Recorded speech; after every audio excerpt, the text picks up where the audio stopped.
Jaribio jingine la naibu rais Rigathi Gachagua lashindikana mahakamani huku kesi dhidi yake ikiratibiwa kuanza kesho asubuhi katika bunge la Seneti. The return to work formula of 26th September 2024, or we go back to the streets.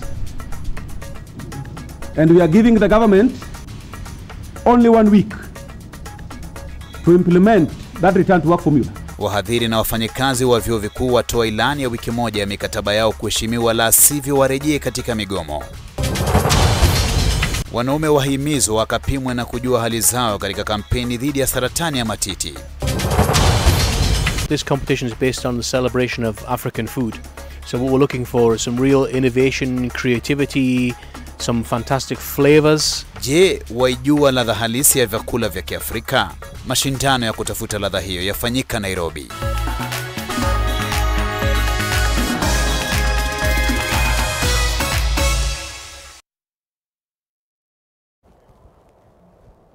Na mtazamaji, moja kwa moja sasa tutangulize na hili la kumbandua mamlakani naibu rais Rigathi Gachagua. Kikao kwa sasa kinaendelea katika mahakama ya Milimani. Kumbuka jaji mkuu Martha Koome aliteua jopo la majaji watatu kusikiliza kesi ambazo ziliwasilishwa mahakamani kupinga kubanduliwa mamlakani kwa naibu rais Rigathi Gachagua. Moja kwa moja tuelekee huko. Mawakili wanaendelea kumtetea naibu wa rais Rigathi Gachagua. Tusikize kinachoendelea.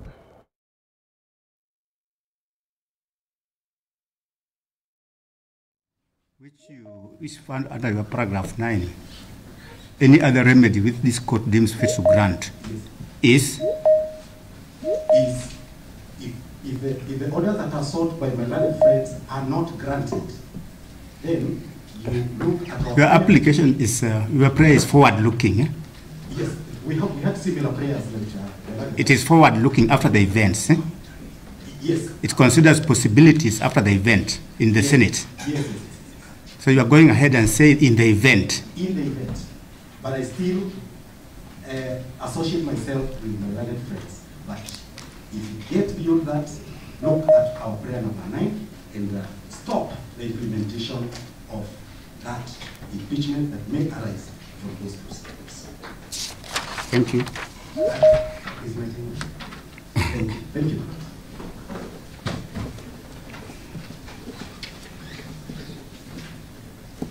My lords and my lady, on behalf of the lead petitioner, my name is Simon Guru. I urge the application dated the 2nd day of October 2024. The same is supported by the affidavit in which file. My lord, sorry for that. It's in petition 528 of 2024. The application is supported by the affidavit of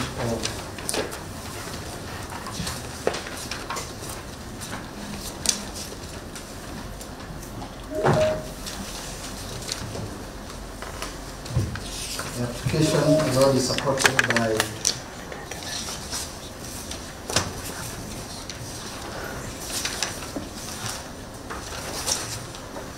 the affidavit of John Mugokiago, and the gravamen of the petitioner is purely on the issue of public participation, which forms the basis upon which the National Assembly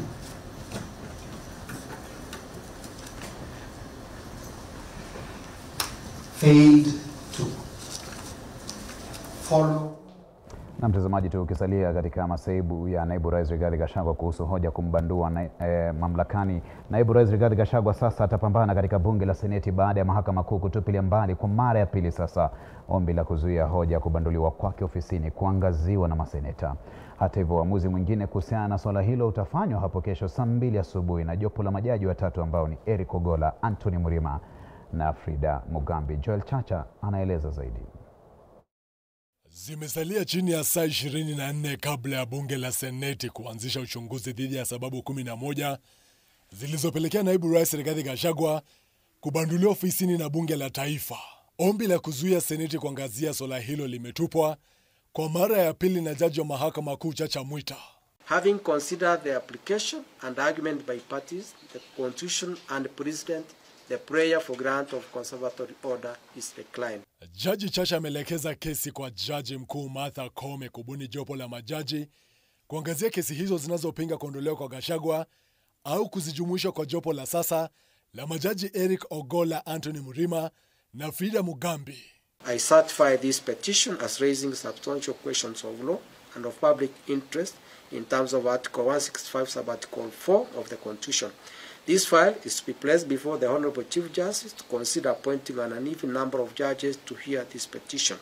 Muda mfupi baadaye hii leo jopo la majaji hao watatu lilitakiwa vilevile kutoa uamuzi wa iwapo seneti isikize hoja kumwondoa ofisini Gachagua, ila uamuzi huu utatolewa hapo kesho. And Your Lordship, I have no doubt I'll be able to convince you to grant a conservatory order. We aim to render a ruling tomorrow at 8 a.m. Ukakamavu wa Gachagua unaendelea kushuhudiwa huku kukiwa na zaidi ya kesi 20 za kuzuia siondolewa mahakamani. Pia kuna kesi ya kuzuia mtu yeyote kuapishwa au kuchukua nafasi ya Gachagua iwapo atabanduliwa na seneti. The consequences of the functions that will ensue either tomorrow or on Thursday that may or may not render the office of the Deputy President vacant. These are very substantive question of should the Senate proceed to impeach the Deputy President, who is a petitioner, number one. What will ensue constitutionally in the absence of the IBC vis-a-vis the nomination? Joel Chacha, runinga K24, Nairobi. Kesho bunge la seneti litakuwa na kikao muhimu ambapo naibu rais Rigathi Gachagua atakabiliwa na kesi ya kumwondoa mamlakani. Kikao hiki kinatarajiwa kuwajumuisha mashahidi mashuhuri kutoka bunge la taifa, huku mawakili wa Gachagua wakijiandaa kumtetea vikali mteja wao. Brian Mwaya anaangazia kuvunjika kwa ndoa ya Ruto na Gachagua na kikao cha seneti kitakachobadili hali ya siasa nchini. Jumatano itakuwa siku ya kwanza ya vikao vya bunge la seneti vitakavyoamua hatima ya naibu rais Rigathi Gachagua. Uamuzi huo unasubiriwa kwa hamu na gamu, kwani unatarajiwa kubadili hali ya siasa nchini, ikichukuliwa kuwa hii ni mara ya kwanza katika historia ya Kenya ambapo naibu rais anakumbwa na hoja ya kung'atuliwa. Bunge la kitaifa limejiandaa na washahidi akiwemo gavana wa Nairobi Johnson Sakaja, katibu wa baraza la mawaziri Mercy Wanjau na aliyekuwa mwenyekiti wa KEMSA Andrew Mulwa. Wote wana nia ya kutoa ushahidi wa kumpeleka nyumbani Gachagua. Mercy Wanjau anadai kuwa naibu rais alikaidi uamuzi wa baraza la mawaziri kuhusiana na kuhamishwa kwa watu wanaoishi karibu na maeneo ambayo yalinakiliwa kuwa hatari, hasa karibu na mito. Gachagua alitetea msimamo wake akidai kuwa uamuzi wa baraza ulilenga kuhamisha wakazi kwa nguvu, swala ambalo serikali ya Rais William Ruto iliapa kutofanya. President William Ruto and I on the campaign trail gave a solemn undertaking to the people of Kenya that under our administration that will never happen. So when I was asked to oversee brutal inhuman eviction against innocent people without notice, without compensation, without due regard to what the Constitution says, I found it very, very difficult, and I rescued myself and allowed the CS for Interior, the head of public service, the PS for internal security to proceed. Gavana wa Nairobi Johnson Sakaja alimtuhumu naibu rais kwa kuingilia uendeshwaji wa jiji la Nairobi, akisema kuwa hatua yake ya kuzungumza na wafanyabiashara wa soko la wakulima ilikuwa ni nia ya kuchochea wakazi wasiitikie wito wa kaunti wa kuhamishwa eneo hilo na kupelekwa eneo lingine. Mimi naendelea kusimama na haki ya mwananchi wa kawaida. Si ndio? Tuendelee kusimama na haki ya mwananchi wa kawaida. Na naibu rais alipotakiwa kujieleza kuhusu tuhuma hiyo, alidai kuwa wananchi hawakuhusishwa. The traders had sought me out to intervene and request the governor on their behalf to dialogue with them and seek a solution to their grievances with regard to the relocation of markets. Had the governor listened to these traders, they would have had no business coming looking for me. All I was saying is listen to the people.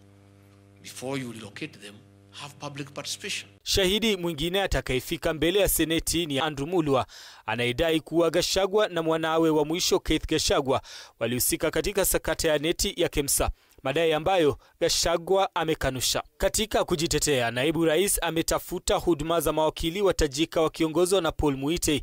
Baadhi ya mawakili hao ni Victor Swanya, George Wandati, Faith Waigwa, Elisha Ongoya, Ndegwa Njiru, George Sankimpa, Murigi Kamande, Amos Kasilu, Tom Masharia na Julia Omwamba. Bunge la Taifa litawasilishwa na Paul Nyamodi, Eric Gumbo, Kipkogei Moses Kipkemboi, Mudhomi Thiankolu, Peter Wanyama, Meli Kennedy Kipkoech, Joan Jeruto, Muriuki Eric Mwirigi, Mwereru Bonfos Mawira na Ondago Kevin Otieno. Gachagua atafika mbele ya Seneti Alhamisi na atakuwa na muda wa saa 4 wa kujitetea baada ya ushahidi wa bunge la taifa hapo kesho utakaochukua siku nzima. And it becomes obvious that we cannot conclude this matter within 2 days. Brian Amwai, K24, Nairobi.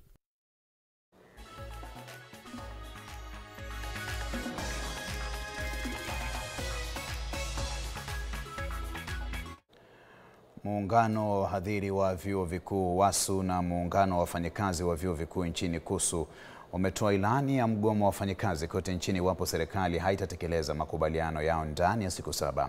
Licha ya kuwa waliafikiana na serikali, wamelalamika kuwa masuala yao kuhusu mishahara hayajaangaziwa wanavyotaka. Isitoshe, wamelitaja joto la kisiasa kama changamoto inayotumiwa kwa kusudi ya kutotekeleza maagano yao yaliyoafikiwa tarehe 26 mwezi jana. Na kama anavyoelezea mwanahabari wetu Harriet Chimea, wanafunzi wamehimizwa kutojishirikisha katika mizozo ya kisiasa.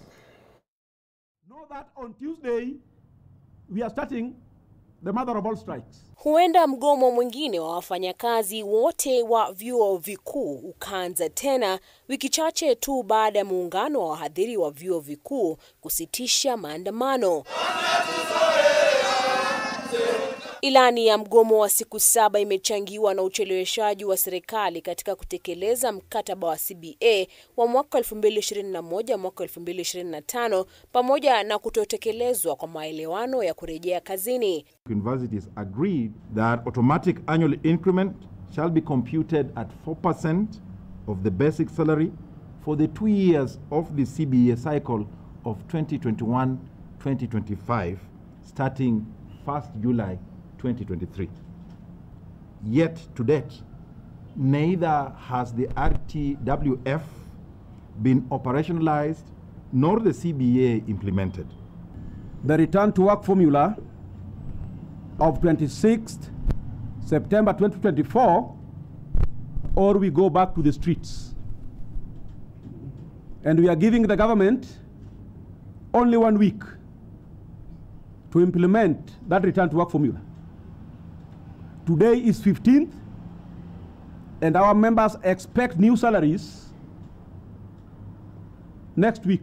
Miongoni mwa matakwa yao ni utekelezaji wa viwango vipya vya mishahara kati ya 7% na 10% na kubuniwa kwa kamati itakayojadili masuala yaliyobaki kutatuliwa ndani ya CBA. By next Tuesday, university should have given our members the new pay slips with the 7 to 10% factored. Pia walitoa wito wa mazungumzo wakieleza wasiwasi kwamba hali ya siasa inatumika kama kisingizio cha ucheleweshaji na utekelezwaji wa matakwa yao. As unions, we strongly encourage dialogue within the political leadership class. It should not be at the expense of justice, equity, and order. Further, we urge all staff and students to remain alert to reactionary forces intent on incitement and maintain calm and restraint. It is our view that both the Senate and judiciary have a responsibility to protect the interests of the public and workers in general as they discharge their respective responsibilities on the subject matter. Harriet Chimea, K24. Solidarity forever. Na mtazamaji, kufikia hapo mwelekezi Dan Kilonzo anasema tuchukue mapumziko mafupi, lakini usibanduke ulipo, nitarejea na taarifa zingine nyingi.